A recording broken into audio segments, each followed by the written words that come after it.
Hi, I'm Dr. Gayatri, physician Changamali Remedium. Today we have Dr. Shani with us. She's a senior physician from Changamali Vaidibhavan. നമ്മളിപ്പോൾ daily സിനാരിയോയിൽ ഏറ്റവും കൂടുതൽ കണ്ടുവരുന്ന ഒരു കേസസിൽ ഒന്നാണ് നമ്മൾ ഇന്നിവിടെ ഡിസ്കസ് ചെയ്യാൻ പോകുന്നത്. അതായത് ക്യാൻസറിൽ വളരെ കോമൺ ആയിട്ട് കാണപ്പെടുന്നതല്ലെങ്കിലും ഇറ്റ്സ് വെരി റെയർ എന്നും നമുക്ക് പറയാൻ പറ്റാത്തൊരു സിനാരിയോയിലാണ് നമ്മൾ നിൽക്കുന്നത്. Mainly it's sarcoma. സാർക്കോമ എന്ന് പറയുന്ന സമയത്ത് it's a type of cancer.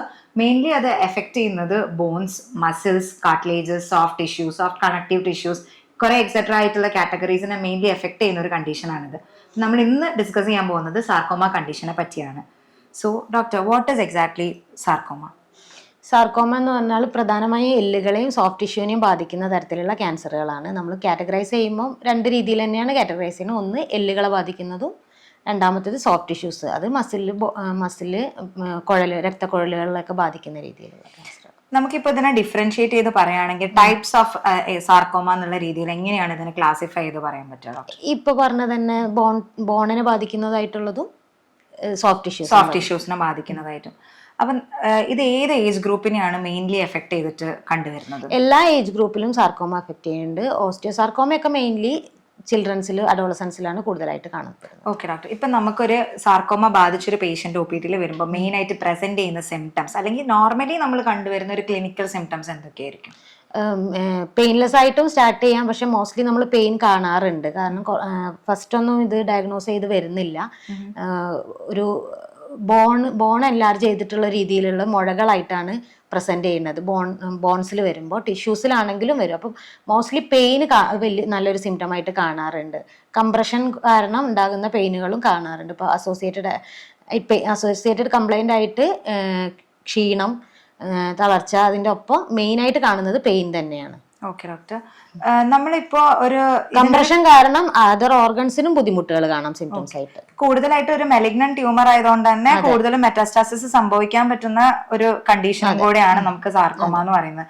നമ്മളിപ്പോ ഇതിനൊരു കൺഫർമേറ്ററി എന്നുള്ള രീതിയിൽ എന്തൊക്കെ ടെസ്റ്റ് യൂസ് ചെയ്തിട്ടാണ് നമ്മളെ ഇൻവെസ്റ്റിഗേഷൻസ് മെയിൻലി പറയുന്നത്? എക്സ്റേ, CT, ബയോപ്സി ചെയ്യാറുണ്ട്, പെറ്റ് സ്കാൻ ചെയ്യാൻ നമുക്ക് സ്പ്രെഡും കാര്യങ്ങളൊക്കെ നോക്കാൻ വേണ്ടിയിട്ട്, പിന്നെ ബ്ലഡ് ടെസ്റ്റുകൾ ചെയ്യും.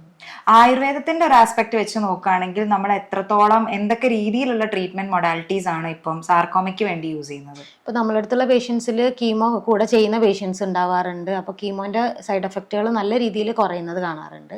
അതേപോലെ തന്നെ പെയിൻ മാനേജ്മെന്റ്, നമ്മൾ എക്സ്റ്റേണൽ ആപ്ലിക്കേഷൻസ്, പിന്നെ തൈലധാര, പിജു, ഇങ്ങനത്തെ ട്രീറ്റ്മെന്റുകളൊക്കെ ചെയ്യുമ്പോൾ പെയിൻ ഒരു പരിധി വരെ നമുക്ക് മാനേജ് ചെയ്യാൻ പറ്റുന്നുണ്ട്. പിന്നെ പാലിയേറ്റീവായിട്ട് നമ്മൾ ചെയ്യുന്നുണ്ട്. ഇപ്പോൾ ആംബ്യൂട്ട് ചെയ്ത പേഷ്യൻസിൽ വരെ, ലെഗൊക്കെ ആംബ്യൂട്ട് ചെയ്ത പേഷ്യൻസ് വരെ നമ്മൾ ട്രീറ്റ്മെന്റ് ചെയ്യുന്നുണ്ട്. ഇപ്പോൾ ആൾക്കാർക്ക് അത്ര പരിചയമല്ലാത്തൊരു ഏരിയ കൂടിയാണ് ഈ സാർക്കോമ എന്ന് പറയുന്നത്. അപ്പം എല്ലുകളിനെ അല്ലെങ്കിൽ അസ്ഥി, ഒരു സോഫ്റ്റ് ടിഷ്യൂസ് എന്നുള്ള ഒരു കൺസേണിൽ നമ്മൾ ഇത് എടുക്കുന്ന സമയത്ത് തന്നെ നല്ല ക്യൂരിയസ് ആയിരിക്കും ഇത് എങ്ങനെയാണ് ട്രീറ്റ് ചെയ്യുക. അവർക്ക് എല്ലാവർക്കും എന്തായാലും ഒരു വ്യാകുലത എല്ലാവരുടെ ഇടയിലും ഉണ്ടാവും. അപ്പൊ എത്രത്തോളം ഒരു ഔട്ട്കം അല്ലെങ്കിൽ റിസൾട്ട് എന്നുള്ള രീതിയിൽ നമ്മളുടെ ട്രീറ്റ്മെന്റ് വെച്ച് നമുക്ക് ഇതിനെ അസസ് ചെയ്യാൻ പറ്റും? കംപ്ലീറ്റ് റിക്കവറിനേക്കാളും പ്രധാനമായിട്ട് നമുക്ക് കാണാം ക്വാളിറ്റി ഓഫ് ലൈഫ് ഇമ്പ്രൂവ് ചെയ്യാൻ പറ്റും എന്നുള്ളതാണ്.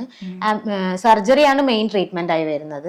പിന്നെ കീമോ, റേഡിയേഷൻ ഒക്കെ ചെയ്ത് വരുന്ന പേഷ്യൻസും നമ്മളെടുത്ത് വരാറുണ്ട്. ഇതൊന്നും ചെയ്യാണ്ട് വരുന്ന പേഷ്യൻസും ഉണ്ട്.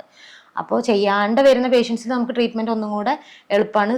കീമോന്റെ റേഡിയേഷൻ്റെയും കോംപ്ലിക്കേഷൻസ് വന്നിട്ടുണ്ടാവില്ല അവർക്ക്. അപ്പം നമുക്ക് ട്രീറ്റ്മെന്റ് ഒന്നും കൂടെ ഈസി ആയിട്ട് ചെയ്യാൻ പറ്റാറുണ്ട്. നമ്മളെ ഒരു ട്രീറ്റ്മെന്റ് ഹിസ്റ്ററി വെച്ച് നോക്കുകയാണെങ്കിൽ നമുക്ക് ഒരുപാട് കേസസ് വളരെ എഫക്റ്റീവ് ആയിട്ട് മാനേജ് ചെയ്യാൻ നമ്മളിപ്പോ ബ്രെയിൻ ട്യൂമറും CA ബ്രസ്റ്റ് ഒക്കെ വരുന്ന പോലെ അത്ര കോമൺ ആയിട്ട് വരാറില്ല കേസുകൾ. എന്നാലും കുറച്ചുകൂടെ റെയർ ആയിട്ടാണ് ഈ കേസുകൾ കാണുന്നത്. പക്ഷെ കുറച്ച് സീരിയസ് ആയിട്ടുള്ള ക്യാൻസർ തന്നെയാണ്.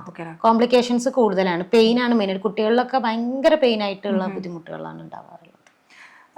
ഇപ്പൊ തന്നെ നമുക്ക് ഏകദേശം മനസ്സിലായിട്ടുണ്ടാവും, ഞാൻ ആദ്യമേ സൂചിപ്പിച്ച പോലെ തന്നെ ഇത് വളരെ കോമൺ ആയിട്ട് അല്ലാതെ കാണപ്പെടുന്ന ഒരു കണ്ടീഷനും കൂടിയാണ്. നമ്മൾ OPD ഇന്റർഫിയർ ചെയ്യുന്ന രീതിയിലാണെങ്കിലും വരികയാണെങ്കിലും വളരെ റെയർ ആയിട്ടാണ് നമുക്ക് ഈ കേസസും കിട്ടാറ്. അപ്പൊ ആൾക്കാർ അത്ര അവെയർ അല്ലാത്തൊരു കണ്ടീഷനും കൂടിയാണ് ഈ സാർക്കോമ എന്ന് പറയുന്നത്.